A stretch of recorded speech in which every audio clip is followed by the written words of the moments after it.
Thank you, Mr. Chair. I think it's important that we are all reminded that these matters are important to the public of Barbados and require the full elaboration. So I thank the Minister, the member for St. James Central, for taking the time to explain the project. We are aware that it is very important.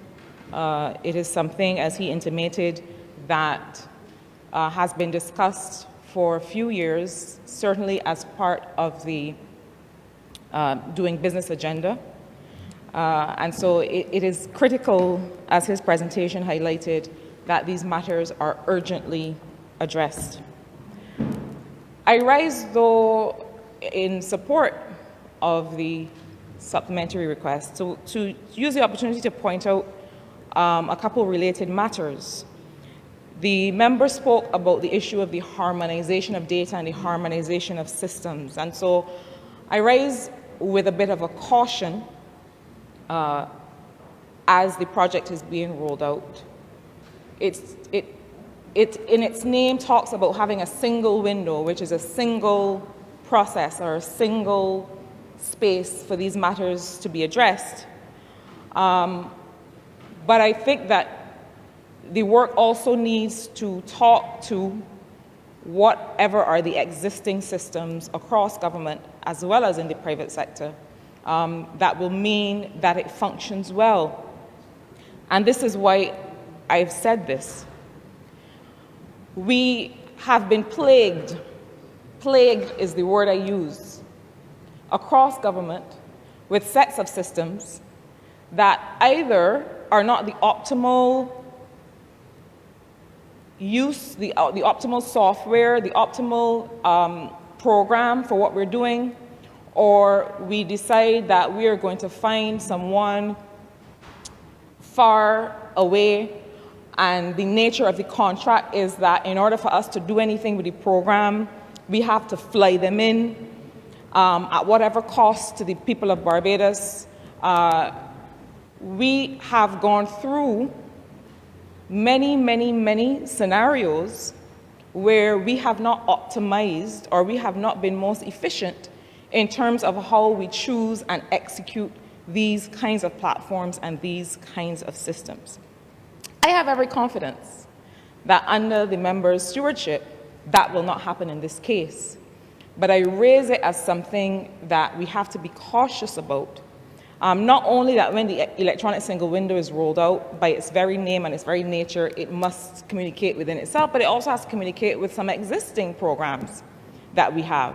And I am raising the flag now to make sure that not just the ministry for which the member is responsible, but the other ministries, for example, the one for which the member for St. Michael North is responsible, and others that will have to engage the Ministry of Finance, Customs, and so on, to make sure that these systems talk to each other, because it sounds like something that is administrative or academic, but it costs money whenever we don't do it properly.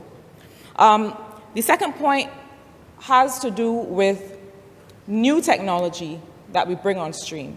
And I am forced, I'm afraid, to raise again the issue of KIPO and how that is being rolled out.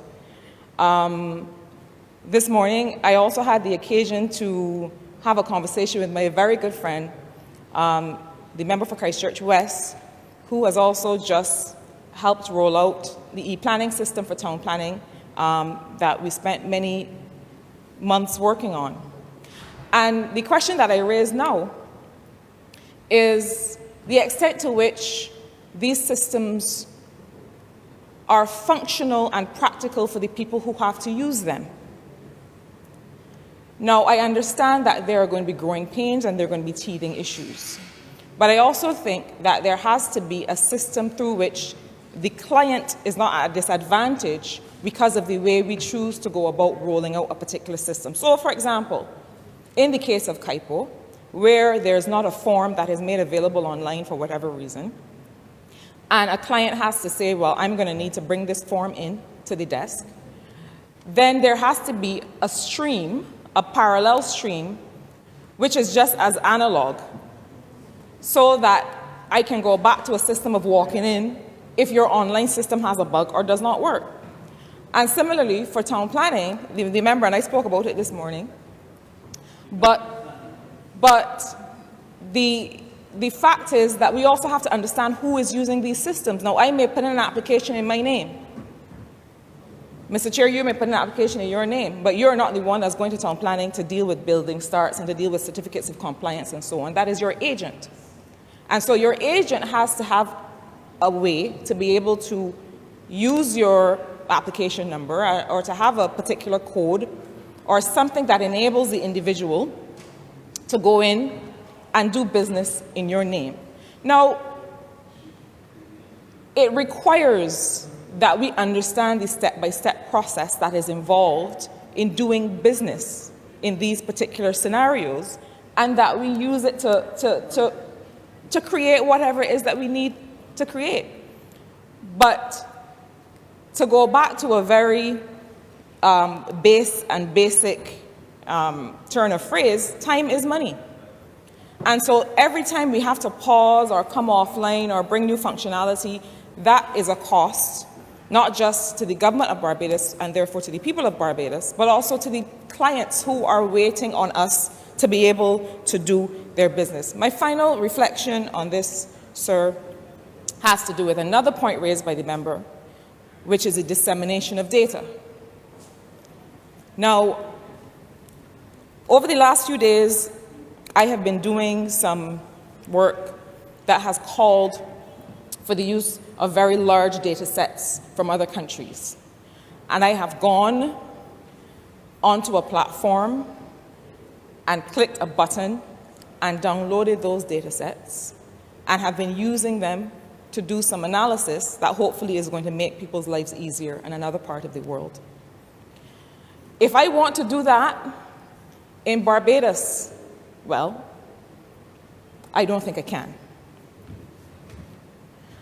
There are sets of data, for example, information on trade,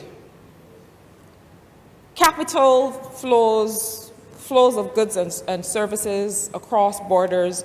There's information that is critical for people to be able to do work.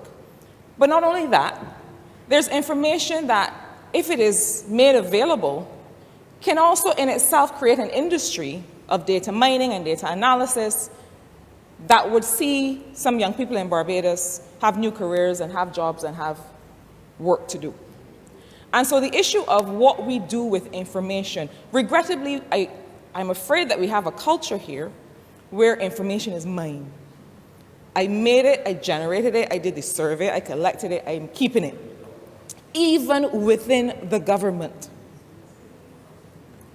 So I hope that when the member speaks about the dissemination of data within agencies, but also between the government and other users of data, that this is something that we're able to really see happen, because I don't think, well, I know that this government has nothing to hide. And I think that while we are a small population and issues of making sure information is anonymous will come up, there are solutions for that. And so I simply use this opportunity to give a few cautions and to highlight a few opportunities that this project might create, but similarly, that any future projects of this nature might wish to consider. I thank you. Honourable Member for St. James.